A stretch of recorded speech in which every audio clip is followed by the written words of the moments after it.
With the hips literally and figuratively at the center of everything we do, it goes without saying, today's exercise, the most important one that you're not doing, is going to involve the hips. Let me show you what I mean today.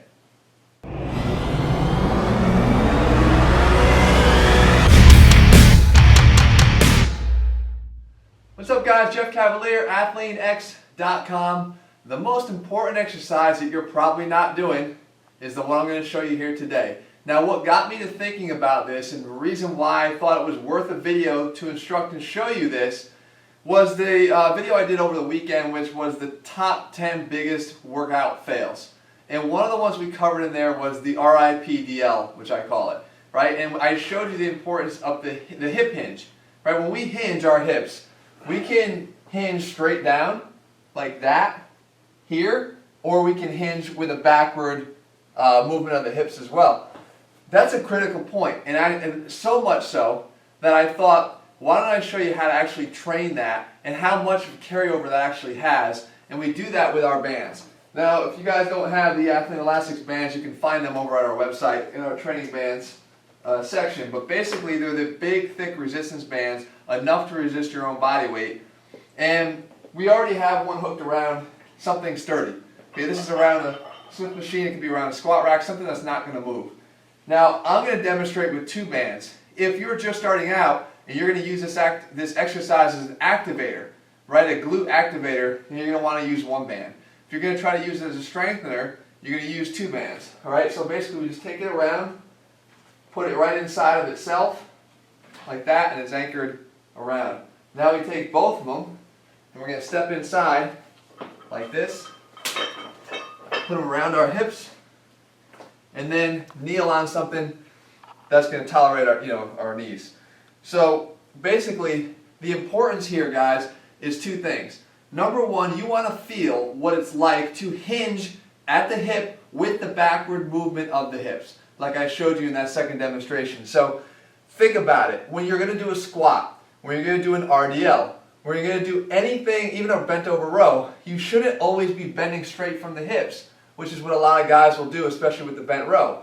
With a bent row, you want to get that forward with the trunk, but backwards with the hips. That will set up that arch in your low back right here that you need for a bent row. If we go into a squat, right, it should feel as if the first move is down and back. So when I resist against this band here, if I let it go, it's going to pull me back and down. Okay? Same thing for the RDL. It's going to pull me back and down. That's the perfect position. So number one, it's going to teach you what it's like to first hip hinge backwards as opposed to all in the forward direction. It's going to protect your back, as we talked about in that other video. The second and most important thing here is glute activation. That's so important to everything we do, and I'll demonstrate as soon as we're done here. After I let it go, the exercise is contract the glutes to squeeze your hips forward. And again, with two of these bands on here, that's a lot of resistance wanting to pull me back down here. Right? So we get up tall, we're going to let it drop back and then squeeze forward all through the glutes. Let it drop back, squeeze forward all through the glutes. You got to hold it. Yeah, this is a great activator, right? For the guys that have glute amnesia, which we talk about all the time. Underactive glutes lead to a whole mess of biomechanical issues between how the hips function from our feet up through our hips to our arms. So if you have bad mechanics right here in the center, guys, you're going to have bad mechanics overall, and it's going to impact you in ways that could lead you to get injured through any of your exercises, upper or lower body. So again, let it drop down and then pull through, again, contracting with the glutes. If you look at it from the side, you'll see again that I'm dropping down, just letting the band take me down, and then as I come up, I'm driving straight through the glutes against the resistance of this band.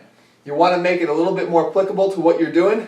Take a pair of mock dumbbells just to feel it. Put the dumbbells up here, put a bar up here, an empty bar. Feel what it's like to go down into the squat the right way. Come up and out of it, squeezing through the glutes. Take your dumbbells, RDL. Let them come straight down to the mat in front of you. Okay? Squeeze through and drive the hips through. So, barbell row. Again, come down in here. Feel it like that, okay, what the feeling is like, and then of course, just the exercise itself will drive you back through and use your glutes. Finally guys, what I wanted to show you is when you translate this to an exercise like a step up. If I come up here and I put my foot up on my surface to do my bench step up or whatever I'm doing, what is the move? The move is up and then drive through the hip. Everything we do, guys, functionally in the weight room, once you're on your feet, athletically, right, the athletic position, we call it the breakdown position, is here, right? It's hips back. You don't see a guy in an athletic position like this, because what will happen is their center of gravity is all forward. As soon as someone hits them here, they're falling over. But if my center of gravity is back and my hands are out, that's a good athletic position. But if you don't train that way, you're never going to ingrain it. And that's the important thing here, guys. Ingrain this movement. Use this to wake your ass up, like I say, wake your glutes up as an activator with one band, or if you want to incorporate it as a strength training exercise, then start doing it with two. Guys, we train athletes here, but they all don't have to be professional athletes, okay? A lot of you guys that are out there watching just compete in everyday life, right? Wanting to get better at what you do, wanting to feel better at what how you feel today. That's what it's all about here. And I think at the core of it all, it's learning the principles of training like an athlete that you then apply to your everyday life, and it has a long-term effect on how much better you'll feel and how much stronger you'll be. That's what we do at ATHLEAN-X.com, and that's what we do in our 90-day training program. So if you haven't already gotten it, guys, then head over there right now and grab it. I'll see you guys back here in just a few days. In the meantime, let me know if you find this helpful. Try it out. I'm telling you, you're going to see right away what it feels like to actually get those glutes going. All right, guys, be back here in a few days.